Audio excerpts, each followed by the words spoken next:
Está entrando no ar mais um Dementes Podcast, onde a demência é levada a sério.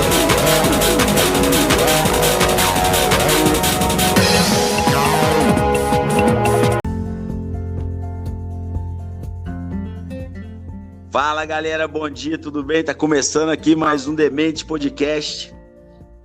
Um podcast que nasceu num grupo de zoeira chamado Cabaré.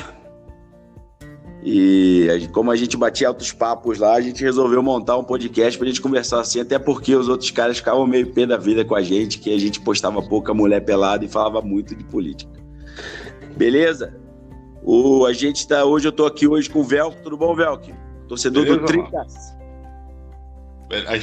Fala isso não, cara. Você tá dando vergonha já. O cara que tem o celular do Oba Box. Bom dia, Alexandre. Salve, dementes. O cara que acende a churrasqueira com a Bíblia. Bom dia, Antônio. Amém.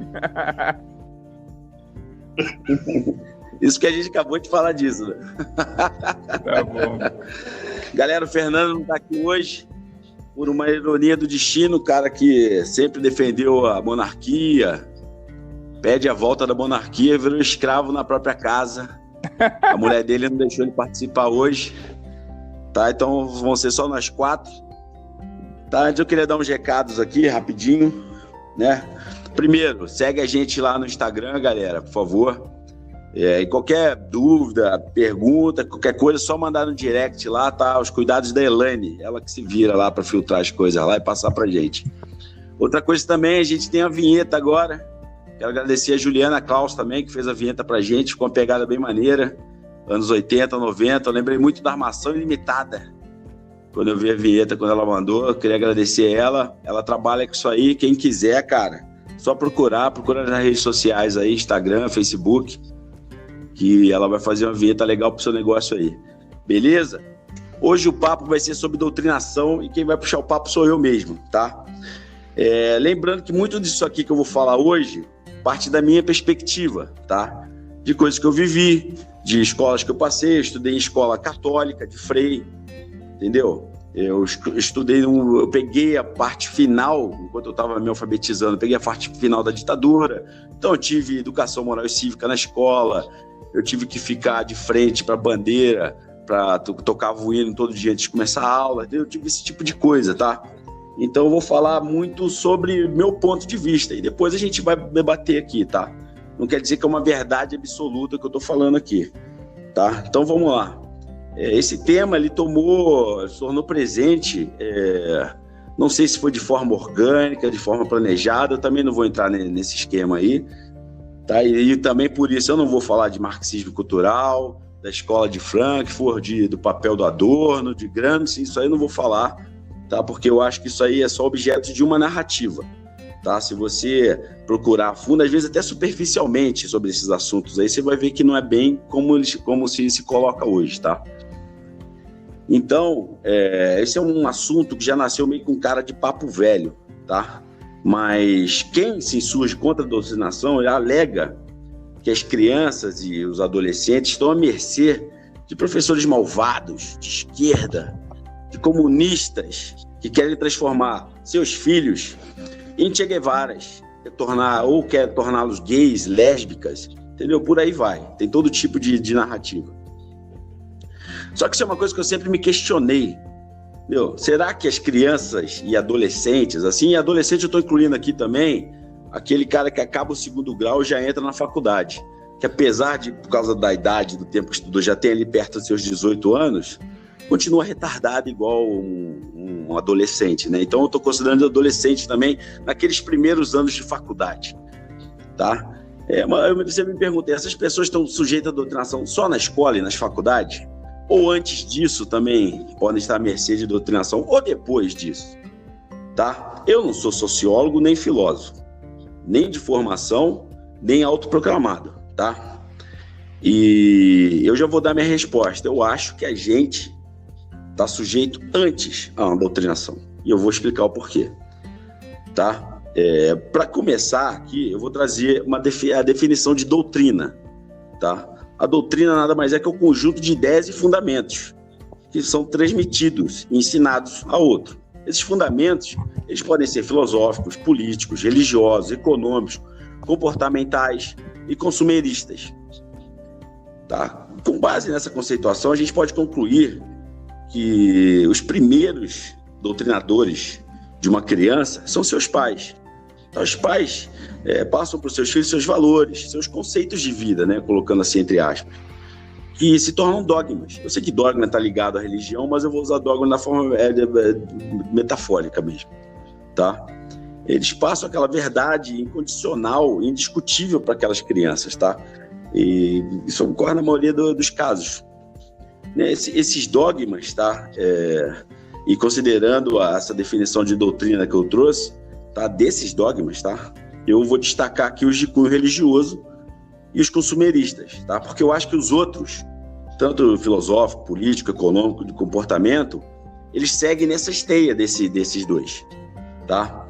Eu vou fazer a ressalva aqui que eu estou falando em religião, mas eu não estou falando de cristianismo, não estou falando nenhuma específica, tá? Estou falando dos aqueles dogmas religiosos, tá certo? Então, cada um segue o que quer, cada um tem o seu Deus aí, isso aí eu não vou entrar nesse mérito, tá?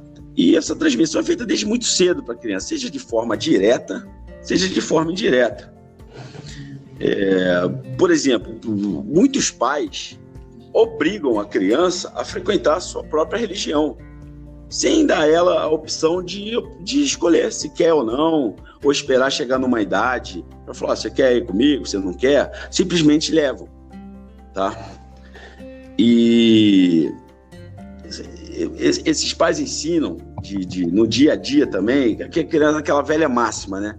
Que a criança tem que estudar, depois que tem que trabalhar para poder comprar suas coisas, tem que casar, ter filhos, aquela velha máxima que a gente aprende na escola quando era criança, pelo menos eu aprendi, nascer, crescer, reproduzir e morrer. Tá ali no meio, nos intervalinhos que você coloca uma coisa ou outra. Tá? Isso também, só que isso não fica só a cargo dos pais. Tá? A mídia, eu ia falar da TV, mas eu vou falar só da mídia hoje, tá? A mídia também cumpre um papel importante nisso aí. Porque o tempo inteiro a gente é bombardeado com propaganda. E não só aquela propaganda de compra esse ou aquele produto, ou fazer essa ou aquela viagem, essas coisas, tá? A gente é bombardeado com propagandas também que vende uma ilusão, tipo, por exemplo, a famosa e sempre citada propaganda de margarina. Entendeu? Que é aquela família que tem uma mesa cheia no café da manhã, que eles conversam, eles riem, o sol tá estalando lá fora, entendeu? E na vida real isso não ocorre. Entendeu? A gente come rapidão, mal fala, às vezes mal se encontra. Entendeu? Isso também é uma ilusão daqui, falar assim, uma família perfeita é essa. E às vezes não é o que acontece na realidade, né? E nesse dogma consumerista, eu quero destacar aqui duas doutrinas econômicas que começaram a ganhar força, tá? Durante aquele período entre guerras, que é entre a Primeira e a Segunda Guerra, que teve também a crise de 29. Uma é a obsolescência programada ou projetada, que eu vou ler aqui o conceito dela. É um conceito da economia que nasceu como estratégia na hora de produzir os bens. Com essa opção de negócio, as empresas programam o tempo de vida útil dos produtos para que seja mais curta do que a tecnologia permite. Tá? E a outra doutrina econômica também que nasceu nesse período é a chamada obsolescência perceptiva ou percebida, que o conceito que ela ocorre, tá? O conceito, ela ocorre quando um produto ou serviço que funciona perfeitamente passa a ser considerado obsoleto, devido ao surgimento de uma nova versão, com estilo diferente ou com alguma alteração na sua linha de montagem, tá? Ou seja, cara, a gente, tá? Nós somos levados a querer sempre o novo, o atual. A gente é doutrinado para isso, mas desde cedo, tá? Seja com aquele brinquedo, aquela roupa, qualquer coisa que a gente vê, tá? Eu até recomendo aqui um vídeo que tem no YouTube, que é muito bom. Ele é voltado mais para essa causa ambiental, mas ele fala bastante sobre isso, que chama História das Coisas. Tá, tem várias versões, tá? Tem dublado em português, legendado em português, desculpa. Tem tudo, tem toda a forma lá que você pode ver, tá? É um videozinho de uns 15, 20 minutos, vale a pena, tá? E isso tudo, tanto esses dogmas de consumeristas como religiosos, fica incutido na criança desde cedo. E muitos carregam isso pro resto da vida, tá? Então, agora, passando, eu espero que eu tenha me fazer entender a questão desses dogmas religiosos e de consumerismo, eu queria agora colocar o papel da escola, porque é onde essa galera que tem esse viés ideológico, que ataca, que tem essa narrativa de falar de doutrinação na escola, atua, tá? Eu entendo que na escola a gente tem um choque de realidades, tá? Porque a gente acaba iniciando um convívio com pessoas que, muito embora tenham a mesma base religiosa e consumerista da gente, elas vêm de lares diferentes e têm interpretações diversas de certos temas, tá? Na escola que a gente começa a ter um entendimento do mundo, de uma vida em sociedade, tá? Daí, para mim, a importância de matérias como história geral, história do Brasil, geografia. E geografia não só trata de fenômenos climáticos, de monções, de seca, essas coisas. Trata também de geopolítica, conta a história e a formação de países, por exemplo. Isso é importante, no meu ponto de vista, a criança saber. Tá? E eu entendo que é nesse momento, quando se tem esse contato na escola, que a criança começa a ter um senso crítico, tá? Diante dessa equação, que são esses dogmas que eles trazem de casa, tá? Com esses ensinamentos na escola. E é aqui também que a criança desenvolve o hábito de questionar criticamente as coisas. Não só pelaquela curiosidade infantil de perguntar o que é isso ou o que é aquilo.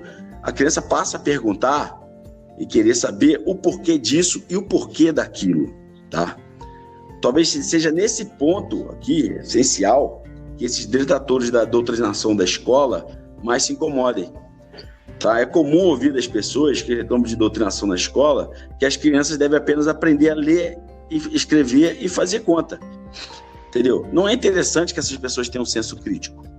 Tá? Sem o senso crítico, eu entendo que é muito mais fácil doutrinar alguém. Haja vista que essas pessoas não terão o conhecimento necessário para ter o discernimento, para questionar criticamente aquilo. Tá? Tem uma frase legal que é atribuída ao Einstein, que, se eu não me engano, era usada também como propaganda no canal Natura, canal Futura. Natura patrocina nós. Que não são as respostas que movem o mundo, são as perguntas. Tá? É claro que durante a vida escolar, a criança ela vai se deparar com algum professor ou colega, no caso do ensino superior já, desculpem, com viés ideológico, religioso, filosófico diferente do seu. Tá? E aí ela vai se identificar com esse viés ou vai repeli-lo. Tá? Isso vai acontecer naturalmente, já que foi lidado através da escola o senso crítico para tal. E eu vou falar por mim, tá? Como acho que eu falei em off aqui, tal, foi o que eu falei no início aqui, não lembro, porque a gente fala tanto aqui que... Eu vou falar por mim aqui, eu cresci numa família católica, mas não era praticante, tá? Meus pais não frequentavam igreja, mas eles acreditam em Deus, Jesus, minha mãe tem uma Bíblia em casa e tudo mais. Mas ela nunca vi minha mãe lendo a Bíblia, nada disso, tá? E desde cedo eu via que eu tinha que trabalhar para ter essas coisas, tá? Meus pais, por exemplo, começaram a trabalhar muito cedo. Meu pai, com 11 anos de idade, já começou a fazer alguma coisinha ou outra para ganhar uma grana. Meu pai tem quase 80 hoje, tá? Então, não se assustem em ver eu falar que lá nos anos 50, uma criança com 11 anos começou a trabalhar. Isso era algo normal, tá? E ele me passou inúmeros valores que eu carrego comigo até hoje, tá? Que formaram meu caráter, e do meu irmão também tem isso, assim. A gente, uma vez já conversou sobre isso, né? Dos valores que nossos pais passaram pra gente. Só que, cara, ideologicamente, eu e meus pais, né, a gente vive em mundos diferentes, tá? Eu tenho camisa do Che Guevara, eu tenho uma camisa da seleção brasileira com o símbolo da CBF, do socialismo do lado, toda vermelha, que, cara, meus pais detestam aquilo. Até hoje, eu tenho quase 50 anos de idade, né? E nisso aqui, cara, é uma coisa importante, porque meus pais... Esse pensamento que eles têm de comunismo, socialismo, isso é fruto de uma propaganda, tá? Esses conceitos de anarquismo, socialismo e comunismo, por exemplo, eles são fruto de uma propaganda que nasceu com a CIA durante a Guerra Fria. principalmente no iniciozinho da Guerra Fria ali, quando os Estados Unidos e a União Soviética eles brigavam por zonas de influência. Então, em toda a América Latina, que é a zona de influência dos Estados Unidos, a grande maioria, começou essa propaganda da CIA, tá? De passar os conceitos, entendeu? Eu me lembro quando eu era pequeno e vendo horário eleitoral gratuito. O Alexandre vai lembrar que o Alexandre era dessa época quando começava o do PDT, tocava aquela música pesada e vinha o Brizola falando. E uma vez eu perguntei pra minha mãe o que era comunismo, né? E eu me lembro que eu fiquei apavorado, porque ela falou assim que o comunismo, ela falou que era um regime que tomava tudo, que tudo era de todo mundo, que as pessoas iam entrar e morar lá em casa, entendeu? Que todo mundo recebia o mesmo valor independente do trabalho que exercesse, entendeu? Minha mãe acredita nisso até hoje, tá? Mesmo eu já explicando por A mais B que não é isso. Tá? Eu tenho um monte de livro lá em casa, já indiquei os livros que eu leio, já indiquei vídeo, mas não adianta. Isso para ela é assim pronto, porque foi assim que ela aprendeu lá atrás. Tá? O Tchê, por exemplo, para os meus pais, ele é um bandido. E pronto, e acabou, ele não quer saber. Meu pai não quer saber se não é. Para ele é bandido e pronto. Porque ele aprendeu que é bandido. Tá? E, cara, eu, como sempre fui um cara muito rebelde, questionador, eu sempre tive muito problema em todo lugar que eu frequentava, em casa principalmente, tá? Ontem foi até engraçado que a gente foi lanchar lá com meus pais, eu e a Elaine, e minha mãe ficou falando um monte de mim, né? Então, exatamente isso, entendeu? Minha mãe falou que eu sempre fui muito difícil, sempre fui muito questionador, então sempre tive problema por onde eu passei, né? Na escola, em casa, com meus colegas de infância. Ai, desculpa, engasguei. Tô ficando garganta seca, tô falando pra cacete, né? Com meus colegas de infância, quando eu jogava bola, eu era um rebelde, entendeu? Eu era o cara que ia embora do treino porque brigava com o treinador. Eu sempre fui assim, tá? Eu sempre questionei esses dogmas das pessoas, tá? E... não acabei não, deixa eu tomar um pouco de água. Tá? E eu sempre tive esse negócio, assim, de questionar esse senso comum, vamos colocar assim, das pessoas. Eu me lembro quando eu jogava bola, quando eu comecei a jogar, eu tinha acabado de entrar, eu era o quarto goleiro, fui o último goleiro a chegar. Tá? Ia ter um torneio, né? Eu jogava lá no Magnólia, em Petrópolis. Ia ter um torneio lá na cidade, e aí o treinador lá, o Flávio, ele escalou os goleiros e me escalou em detrimento de um outro goleiro, que já estava lá há mais tempo. E eu me lembro, com 11 anos de idade, eu achei aquilo uma injustiça e eu fui falar com ele, falei, não é justo. Ele está aqui há mais tempo que eu acabei de chegar.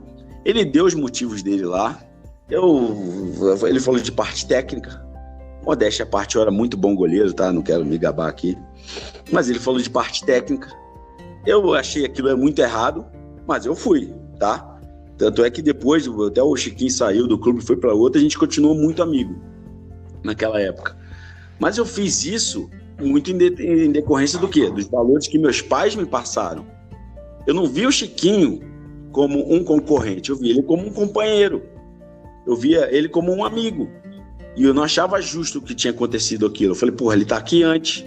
É uma chance dele jogar. Por que eu que cheguei muito depois vou jogar? Tá?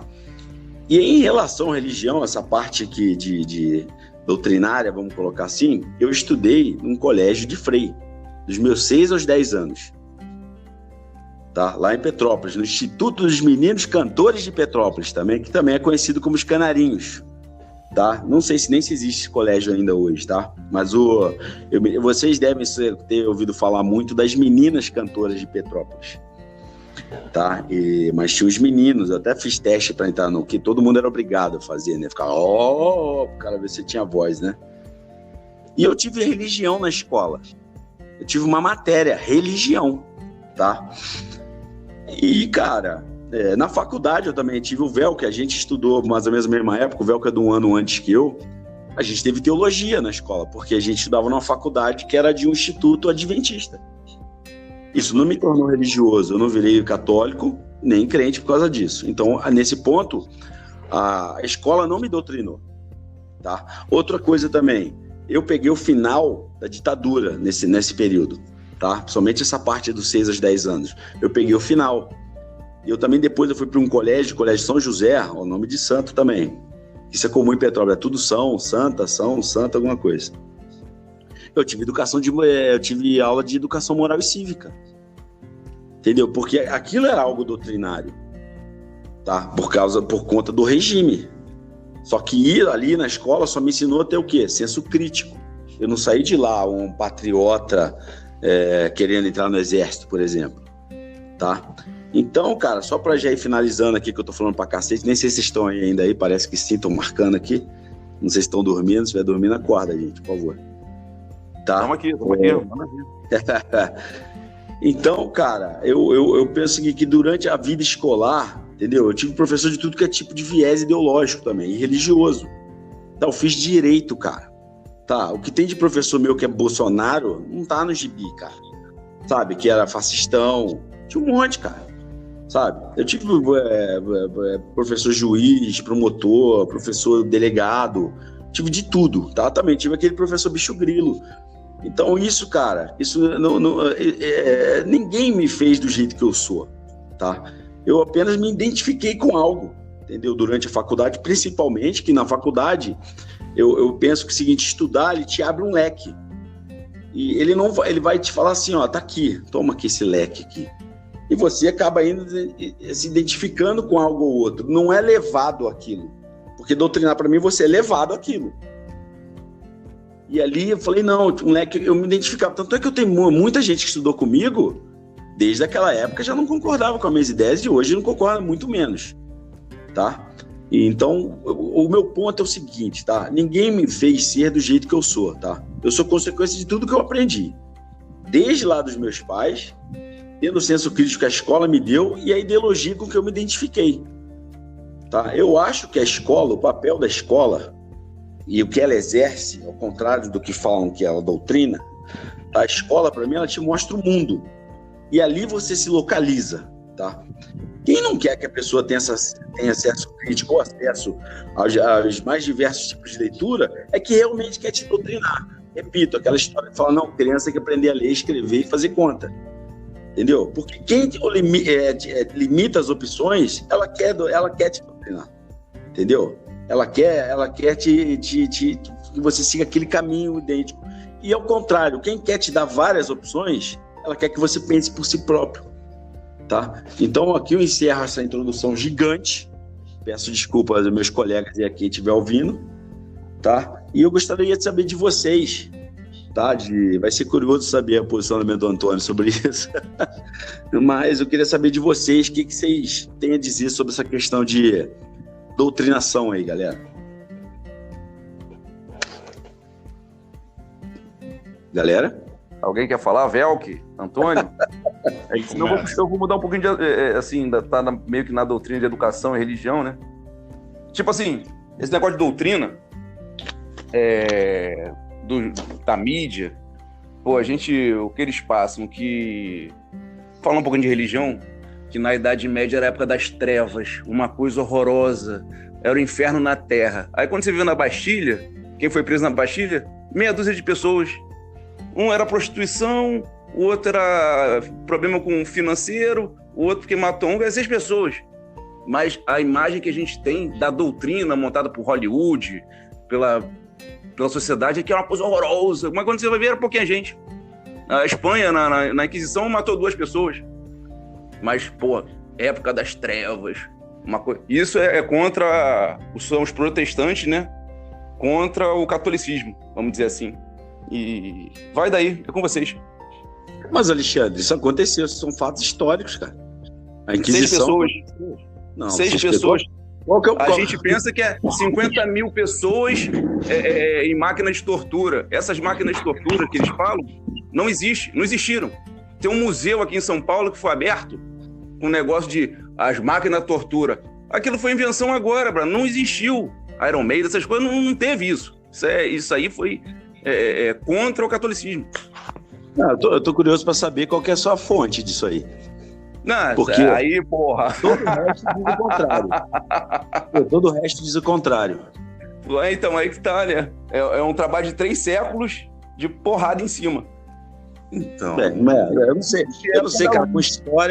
Com história eu não costumo É brigar assim, muito, ó. porque já não trabalham Olha de só, fato. vamos lá, Dogma, vamos lá. Vamos tirar o Luís XVI, que é uma coisa horrorosa, a gente ficar sustentando esse horroroso, esse péssimo.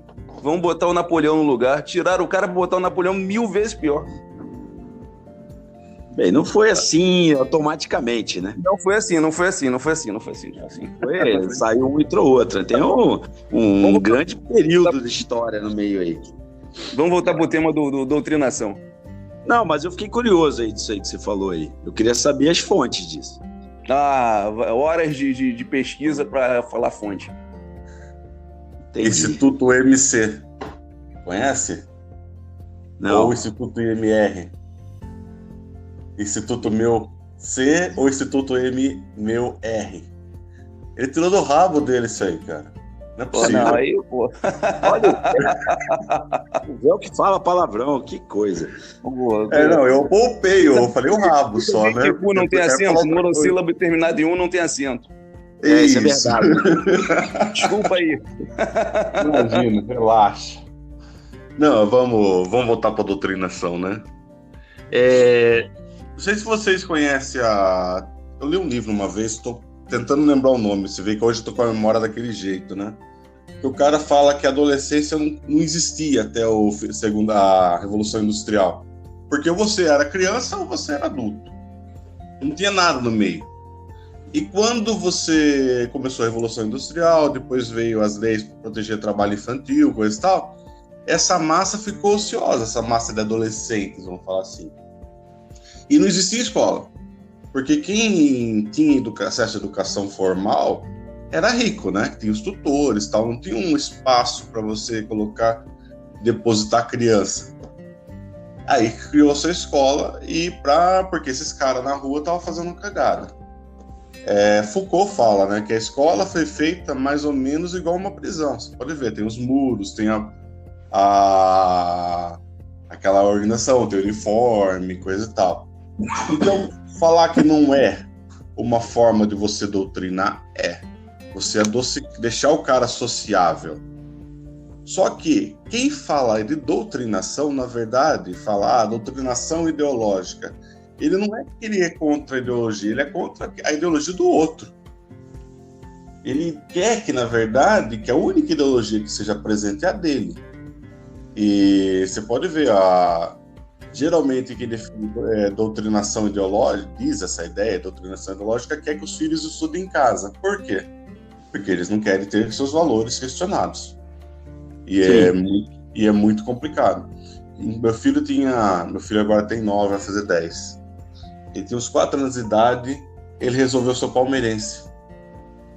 E eu fiquei indignado com meu filho poder ser palmeirense, cara. E assim, como assim? Ele vai torcer para um time diferente do meu. Ele fez uma escolha diferente da minha. Eu demorei para entender que fazia parte da liberdade minha de ser São Paulino, a liberdade dele de ser palmeirense. Isso é tão banal, mas tão banal. Aí se multiplica isso para uma pessoa que foi educada a ser católico fervoroso, o filho decidir ser da Umbanda. Ou o contrário, o cara é umbandista, o filho decidir ser crente contra a Umbanda. É dolorido. E isso a pessoa vê a escola como uma inimiga, quando ele deveria ver que meu filho está ampliando o leque dele, coisa que eu não tive, né? Eu acho que é por aí pra gente começar a conversar. E aí, Antônio? Como que a igreja funcionou na sua formação, Antônio? Bom, senhor Antônio, tá aí o seguinte, você falou na aula, que a gente teve aula, que foi mais ou menos na mesma idade, moral e cívica, regime militar e tal. Eu tive aula de moral e cívica no colégio, no Afonso Pena, aqui na Tijuca. O professor era comunista, Brad. Chamava militar de milico e foi isso aí que rolou. Pensaram uma coisa, saiu o contrário. Não, mas aí que tá. Esse que é meu ponto. Ele não te obrigou a chamar de milico. Era a opinião dele. Opinião dele, Ele não te obrigou a chamar de milico. Eu nem entendi essa porra na época. Não sei o que esse cara tá falando aí, cara. Raiva de quem que esse cara tá, Brad? Então, essa é a questão. A escola, ela não te doutrina. Ela te abre leques. Você convive com pessoas que pensam diferente. tá? Você vive com... Aqui no fundo é meu cachorro, tá? Esse maldito que eu já vou mandar ele ficar quieto já. Fera braba. Esse aí é um pequeno assassino. Segurança, porra. Então, o que acontece? É isso que eu tô falando.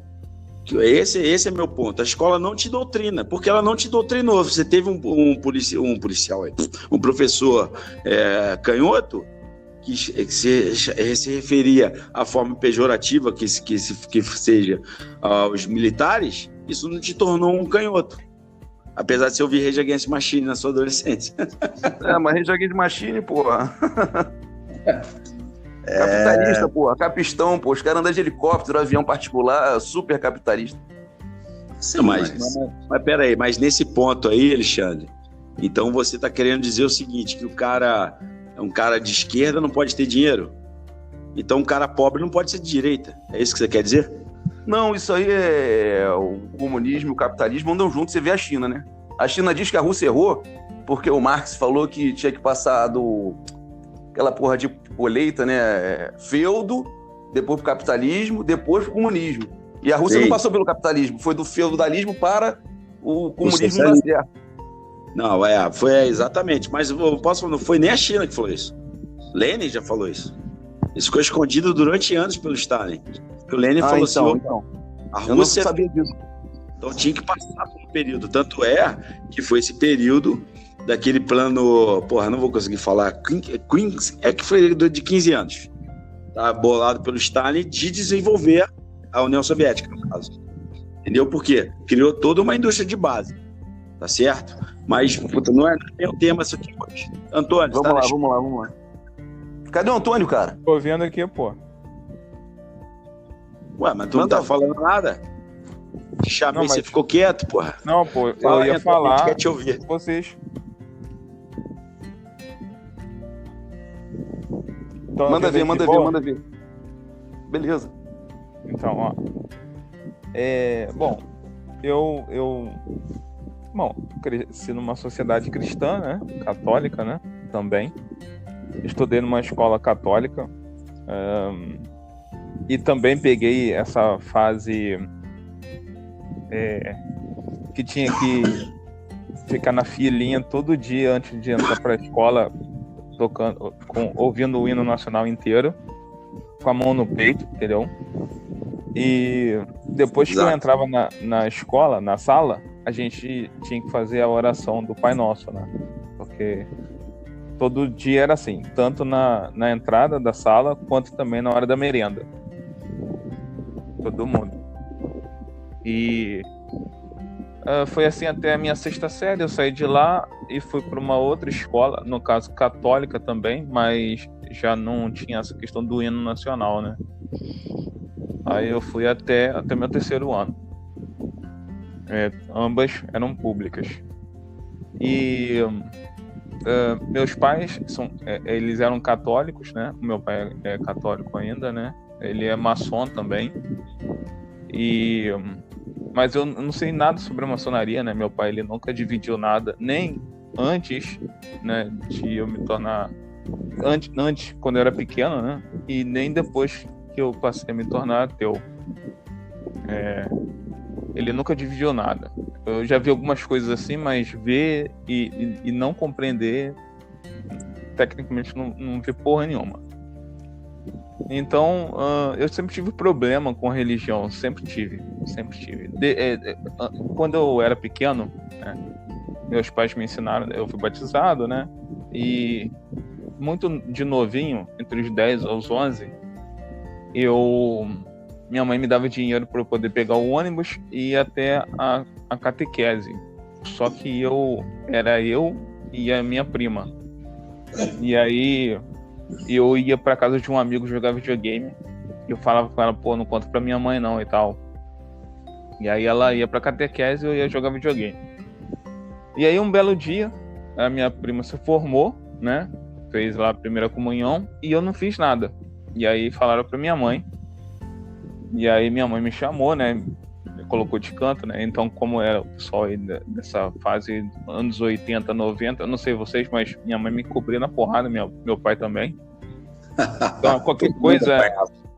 Nossa, qualquer coisinha, cara, meu irmão, puta que pariu, a porrada estancava mesmo, caralho. Teve uma época que eu cheguei até a pensar, caralho, mano, acho que meus pais não gostam de mim não, mano, porque caralho, os caras me quebram na porrada, mano. Todos nós passamos por isso. Porra, cara, nossa, muita porrada mesmo. Aí, ela me chamou, né, porra, você tava gastando dinheiro pra jogar videogame na catequese e tal, os caralho. Aí eu falei, pô, eu tava querendo jogar, não me interessa nessas coisas de igreja. Aí ela ficou pé da vida, me cobriu na porrada. E ali eu falei assim, ué, mas você tá me batendo só porque eu não quis ir pra igreja, mas você não disse que eu podia escolher? Aí ela, não é assim e tal. Aí começou a confusão. Dali em diante, com ódio, né, com raiva por ter apanhado, eu passei a pesquisar um pouco mais sobre religião, entender algumas coisas que ela falava, né? Não foi assim, né, tão elaborado, né? Com o tempo foi se elaborando melhor, mas ali no começo eu passei a fazer questionamentos fora de casa, porque se eu fizesse em casa, minha mãe me punia com coça, me batia, meu pai também, e eu tinha que sair e questionar isso fora. Mas quando eu questionava, eu até recebia bons argumentos. Só que depois essas pessoas falavam com a minha mãe e minha mãe me batia. E aí eu comecei a entender que a religião, né, o cristianismo, não era bom nem para você que é religioso, porque qualquer ideia que destoe do padrão, você era punido. E essa punição não era boa, entendeu? Ela era dolorosa. No meu caso, a minha experiência era com a física, inicialmente, né? Depois de mais velho, eu fui crescendo e fui recebendo punições tipo de trabalho. Na minha época teve isso, depois eu sei que isso virou como uma coisa que era proibida. Antigamente era assim, você chegava no trabalho, a pessoa perguntava, você é cristão? Aí eu falava, não ia ter um emprego, entendeu?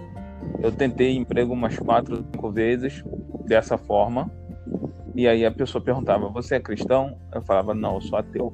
E aí eu não era empregado. Depois disso, depois de passar um tempo, eu fiquei trabalhando com meu pai, digitando datilografia, né? Era aquela máquina de escrever antiga, do meu pai, era uma verdinha. E depois, mais pra frente, só uma coisa, né? Antônio, só uma coisa pra você não explicar, não, porque a nossa faixa etária aqui que ouve o podcast sabe o que é. Pode crer. Olivete. E aí, eu tinha essa máquina, né? Eu batia umas petições pro meu pai, né? O meu pai, ele teve... Ele começou no exército, ele saiu como subtenente do exército, depois ele entrou na Polícia Militar do Rio de Janeiro e ficou lá até sair como subtenente, e também fez direito na UFRJ, advogou por uns 20 anos, aí o desejo dele era ser juiz, não conseguiu, mas conseguiu ser promotor de justiça, e aí depois ele se aposentou, né? De vez em quando ele faz uns trabalhinhos assim, né? Mas ele tá bem velho, tá com seus 86 aí, já tá aí pra descansar. E aí nesse interim, né? Minha mãe já faleceu, inclusive, e também faleceu católica. Ela não era frequentista, mas às vezes, em algum domingo ou outro aí, ela ia com algumas amigas e tudo mais e tal. Então a minha vida toda foi em torno, né, do cristianismo, né? Até porque nossa sociedade também é cristã. No decorrer do tempo eu também tive vários amigos, né, que me criticavam bastante. Deixei de falar com muitos brigavam, tinha uma questão de ofensa, de exclusão, né, de grupos, porque eu era ateu e etc e tal. Mas isso é o que todo mundo também passa, né? Então, isso é natural. Eu nunca olhei isso como um trauma, né? Mas o fato de eu não acreditar em Deus, Deus não existe para mim. Mas o simbolismo de Deus existe. E ele é perverso. Ele é bem cruel, né? Eu vejo isso, não preciso nem me colocar como exemplo. Eu coloco os evangélicos, os católicos, quem é do candomblé, da Umbanda, quem é de Allan Kardec, quem é mormon, todos eles sofrem preconceitos e discriminações entre eles. Eu vejo isso. Se eu vejo isso e eu vejo que isso não é bom, imagina eu que sou ateu. Todos esses que sofrem preconceitos e discriminações entre eles, entendeu? E eles me fazem sofrer, eles têm essa possibilidade, entendeu? O Deus não existe, beleza, acabou. Mas o símbolo Jesus, que seja, ele existe. E esse símbolo é ruim para mim, entendeu? Então, quando eu ataco, quando eu ofendo, é esse simbolismo, entende? E aí a pessoa fala, pô, mas eu não te fiz nada. É uma pessoa que está me ouvindo, a pessoa eu não conheço essa pessoa, mas ela é cristã. Ela tem toda uma carga, seja ela de ignorância, né? Tipo, ela não sabe. Como o Alexandre aqui, que falou que a Inquisição, que começou em 1233 e só terminou em 1980 na Itália, matou 6 pessoas. Tipo, mesmo que seja por ignorância, essa pessoa é ruim, porque ela não... Na Bastilha. Ok, tudo bem. Ela é ruim por ignorância porque ela não quer buscar informações sobre isso, entendeu? Caralho, em 2000, ano de 2000, o Papa pediu desculpa ao mundo pela Inquisição. Mas ninguém se importa com isso, entendeu? Todas esses mecanismos que você citou, Alexandre, que existiram sim, e muito mais do que eles, que a gente vê nas histórias, nos livros e tudo mais, que martirizaram, massacraram as pessoas, principalmente as mulheres, né? Esses mecanismos, eles existem ainda hoje de outras formas. Por exemplo, a igreja, ela compreendeu lá na frente, né, nos dias atuais, no século XX, que matar e torturar era errado. Isso não era bom para os negócios. Aí o que ela fez? Vamos passar a excluir essas pessoas. Vamos passar a fazer a exclusão das pessoas pelas ideias delas. Uma pessoa que é excluída da sociedade porque tem uma ideia diferente do padrão, ela vai sofrer muito mais do que se a gente torturar ela fisicamente, entendeu? Bom, Antônio, só uma coisa, peraí que acho que o tema está fugindo um pouco. Eu tenho 2 questões para fazer para vocês. Uma para o Vel, que é pai, que acho que é o único pai que tem aqui, né? Você não é pai, né, Alexandre? Não. Não que você saiba. Antônio também não, né, Antônio? Não, sou não. Ô, Vel, que eu não sei se eu acho que você é cristão, não é isso? Sim. E como é que você se relaciona com seu filho nisso? Você frequenta missa, culto, não sei como é que chama essas coisas. Você obriga ele a ir? Ele é a opção dele? Como é que funciona isso? Então, a minha religiosidade é bem fluida, para usar uma palavra mais moderna, né? A minha esposa é bem mais presente. A gente ensina ele a orar todo dia, acompanha a gente na igreja. Se chegar o dia que ele não quiser ir, ele não vai. Isso é tranquilo. Mas só uma ainda não colocou opção para ele, né? Não, ele não pode também. Meus pais são evangélicos. Entendeu? E hoje eu frequento a igreja católica, sou batizado e comungo lá. O que eu falo para você, que eu evitei, apesar da minha família ser católica, Quando eu fui escolher a formação escola dele, eu tinha duas opções: um colégio tradicional católico, muito bom por sinal, e um colégio laico. E eu escolhi que ele fosse para o colégio laico. Por quê?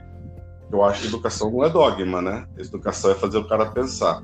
E por mais que os professores não sejam religiosos, os caras estão numa certa doutrina, né? Então é esse o papel que eu passei para ele. Ele estuda num colégio totalmente laico, cientificista, fala, né? E a igreja vai ser a opção dele, se ele vai, se ele não vai. Tranquilo. Entendi. Olha, nessa posição, por exemplo, né? É só uma crítica, mas é só a minha opinião, não tem nada a ver. É difícil, por exemplo, você falar que você está dando liberdade para o teu filho pensar por si só, quando a gente introduz o cristianismo na ideologia de uma criança. Por exemplo, no cristianismo, Deus é único. Ele é único e não há outro Deus além dele. E qualquer outra pessoa que seja cristã e acredite em outro Deus, além do Deus cristão, já está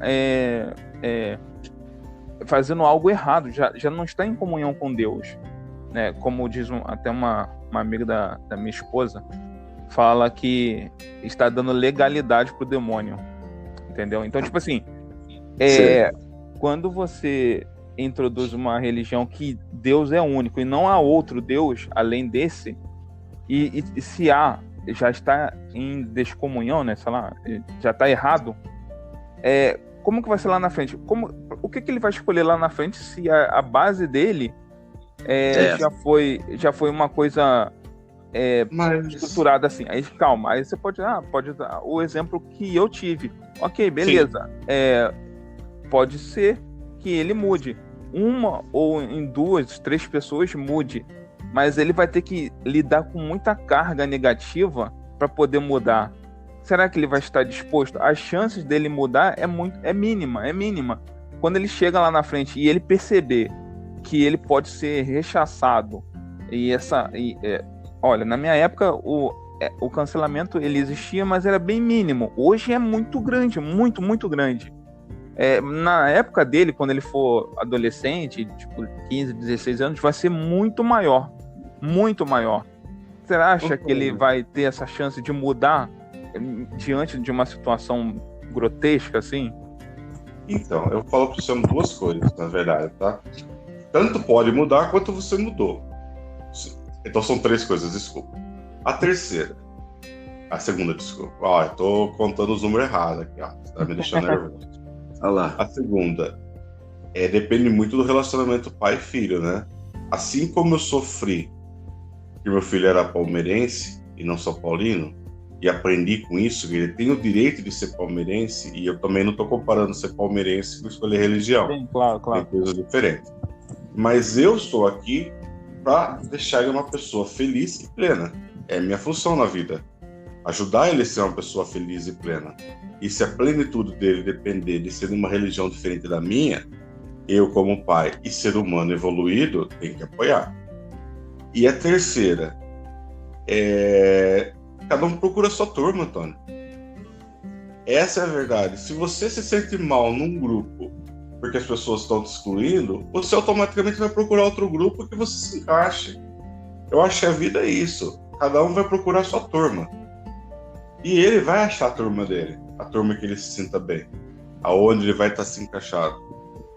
É isso, pelo menos, que eu desejo para ele, que ele seja uma pessoa autônoma, independente e que encontre sua turma, que encontre seu nicho e vai viver. Terminei, tá? Pode falar. Tá, pensei que você tinha caído. Você ia continuar. Caiu. Agora, só o Alexandre, uma coisa que obviamente, a gente tem pontos de vista diferentes, né? Literalmente, a gente tá em lados opostos das coisas, até no futebol. Tá? Entendeu? Mas vamos lá. Eu achei interessante você ter colocado o seu ponto de vista aqui sobre uma coisa, que isso é coisa que a gente debate faz muito tempo.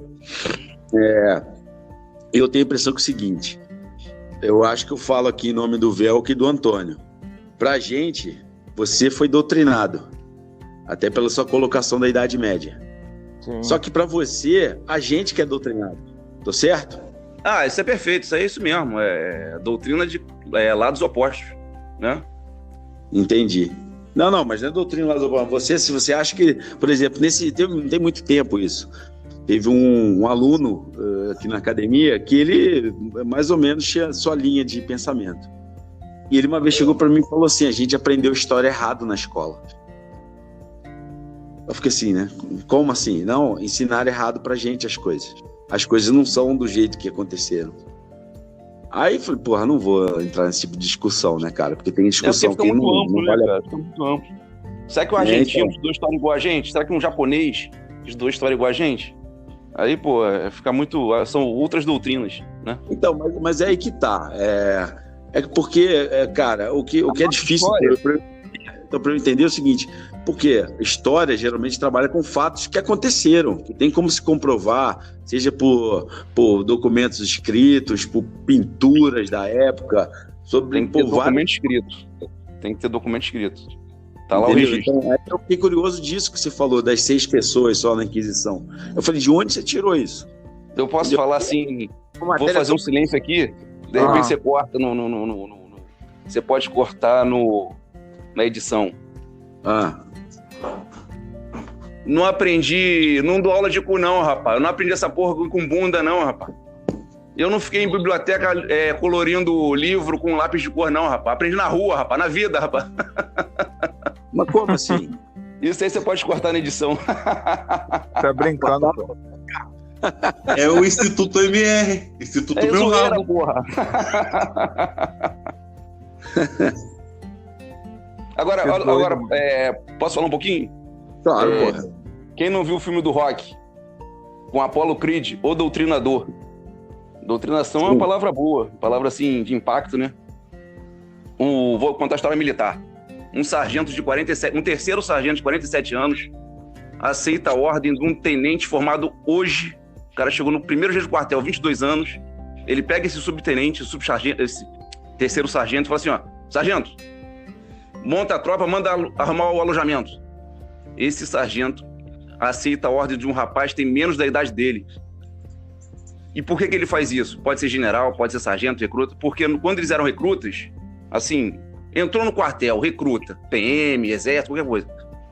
Arrumar o alojamento. Aí arrumou o alojamento, volta o cara, arrumar o alojamento de novo, tá imundício isso aqui. Aí arruma de novo. Arruma de novo o alojamento. Isso aí cria doutrina, entendeu? Ordem, disciplina. O meio militar funciona assim. O recruta só rala muito no começo, depois a época que ele mais rala é no começo, que fica fazendo ordens absurdas, que é pra dar aquela marcação de doutrina, né? No caso, o tema que a gente tá conversando aqui hoje. Sim, marcar a hierarquia, sim. Hierarquia. Disciplina, doutrina. Sim. Mas qual que é o seu ponto? Eu tô querendo saber qual ponto você vai chegar. É onde que se cria a doutrina no exército, a doutrinação do exército, né? Da militar. Do exército não, é a doutrina militar. Não, tudo bem. Bombeiro. Quê? Isso aí eu entendi. Isso aí até, por exemplo, até em arte marcial tem isso aí. Sim. Então, a disciplina, hierarquia, parte de combate. Mas a arte marcial que eu já fiz parte, é assim, tem hierarquia. Tu pode ser um juiz, vamos botar assim, que as pessoas veem juiz como deuses, né? Vamos supor, um juiz. Você começou agora, você é faixa branca. Mas tem um cara lá que, porra, o cara, sei lá, é catador de papelão, e o cara é mais graduado que você, ali dentro, esse faixa branca, hierarquicamente, que ele tá abaixo do faixa vermelha, vamos botar assim, graduado. Entendeu? Mas eu não tô entendendo o seu ponto. Onde você quer chegar com o que você falou? Qual é a relação? Como é que se prega isso no meio militar? Sim. Se prega através de repetição de exercício inútil, cara. Pô, o alojamento já tá limpo. Limpa de novo. Então você tá concordando com o que eu tô falando. Eu tô concordando com o que eu tô falando. Eu tô concordando. Falando isso mesmo. Entendi.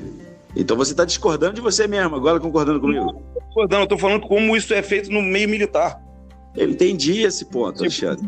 Fora um jogador aqui, pô, bate martelo 20 anos, 30 anos, chega lá na aula de judô, aceita as ordens de um, sei lá, o cara é gari, mas é faixa vermelha de judô. Ele obedece o cara.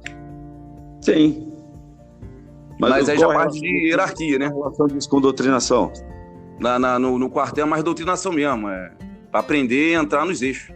Então, mas o que você está falando, você vai concordar com aquela introdução que eu fiz. Porque no Exército, eles tiram muito do seu senso crítico das coisas. Você cumpre a ordem e pronto. É quase como se não existisse ordem errada. É ordem. Não existe ordem errada. Entendeu? Então, nesse ponto, você está concordando comigo. Estou concordando contigo. A ordem pode ser absurda, mas vai ser missão dada, missão cumprida. Entendi. Você não tem o direito de questionar. Isso aí é uma doutrinação. Doutrinação, pô. Uma coisa, eu nunca tive contato com uma escola militar. Eu não sei se alguém aqui teve. Eu queria saber como funciona na escola militar. Porque ali, para mim, que é um lugar de doutrinação. Ali, para mim, deve ser aquele negócio pesado. Ali não deve ter se fomentar senso crítico em ninguém. Eu estava no quartel. As pessoas saem tecnicamente com um nível altíssimo. Mas eu acho que sai sem senso crítico. Eu não sei, eu tenho essa impressão. Posso estar em... Alguém aqui conhece alguém ou já teve contato com escola militar? Não, servi quartel, pô. Não, servir quartel é uma coisa. Tô falando de escola mesmo, militar, escola. Você vai lá aprender 1 mais 1 é 2, entendeu? A escola. Tá. Entendeu? A escola. Que é o que defendem também, pelo menos defendiam lá no início, pelo menos na campanha, né? Depois sumiu. Né, de escola militar, que toda a escola... O Éder Barbalho, que é o governador do Pará, ultra esquerdista, formou os filhos dele na escola militar, do colégio militar lá do Pará. Engraçado, né? Socialismo para vocês, doutrina militar dos meus filhos. Não vou, você tem uma visão distorcida do que é socialismo e tudo. Você usa isso dentro de uma narrativa, dentro daquilo que eu falo, de coisas que eu não ia abordar, por exemplo. O Helder Barbalho é aquele que está envolvido no negócio do caso Evandro lá?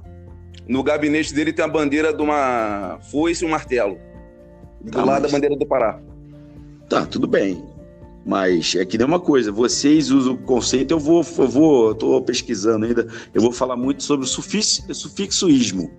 Né, e trazer o máximo de todas os conceitos que terminam com ismo. Porque tem muita coisa que é distorcida. Que é aquilo que eu falei até, a questão, por exemplo, que eu dou a impressão do que meus pais têm como conceito das coisas.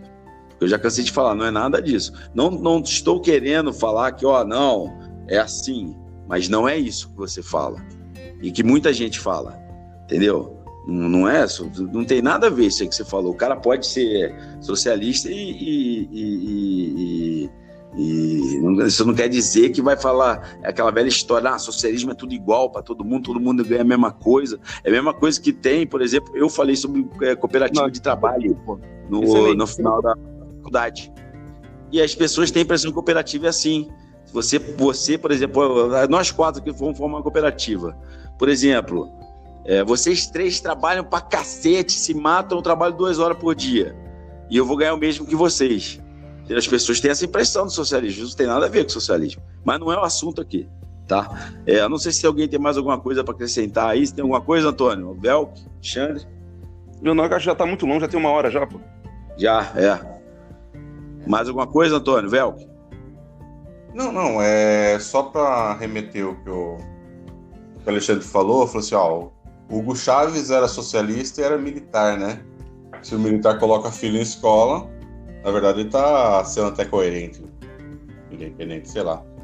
Mas eu acho que em termos de assunto é isso mesmo, acho que ninguém aqui discorda que existem meios para você doutrinar, mas que escola, até pelas condições existentes hoje, né? Falar que o professor tá lá só para isso, ou que o cara não tem nem dinheiro para colocar combustível no carro dele, meio complicado, né? Mas acho que é só isso. Eu ainda acho que esse lance da escola é um lugar que a pessoa acaba tendo contato com outros mundos, e às vezes até esse lance de, vamos supor, até que muita gente fala também, na escola ensina a ser homossexual, essas coisas, quando tem educação sexual na escola. Eu acho que não, de repente a pessoa só se identifica, ela já é, né? Sim, ela já é, ela se identifica, ela fala, porra, ter mais gente como eu no mundo, né? Não, até porque ninguém ensina ninguém a ser heterossexual, como vai ensinar alguém a ser homossexual, né? É meio Exatamente, isso absurdo. não existe. Né? Mais alguma coisa, Antônio? Antônio? Aleluia, irmão. Fala aí. Eu não sei, o Antônio sumiu, mas eu acho que ele ia falar alguma coisa sobre Tá o ouvindo, cristianismo. Não. O microfone off. Porra, que estranho, mano. Deus te silenciou, você já falou demais hoje. Beleza, então, cara, então vamos encerrar por aqui. Beleza, agradeço a todo mundo aí, o episódio ficou bem grande, talvez seja o maior episódio nosso em questão de duração. Peço desculpa a todos pela introdução que foi muito grande. Eu tentei sintetizar o máximo possível, mas não consegui.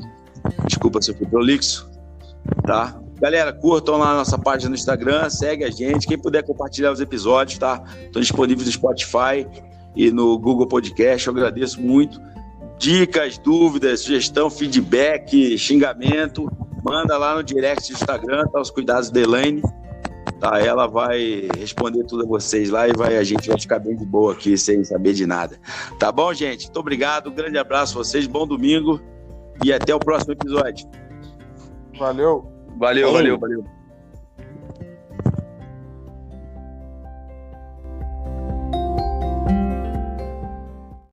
Dementes Podcast, onde a demência é levada a sério. Hein, pera aí, rapidão. O que a gente vai falar hoje, cara? A gente vai falar de doutrinação Puta e merda, depois a gente vai falar sobre armamento. Armamento não. Puta que pariu. Armamento. Viu? É hora de você brilhar, caraca. Mas a gente pode falar peraí. a gente pode falar outras coisas. A gente pode falar de mulheres, jogatina, pôquer, cabaré, De puta e cocaína. drogas, rock and roll. Ei, pera aí. Dementes Podcast, onde a demência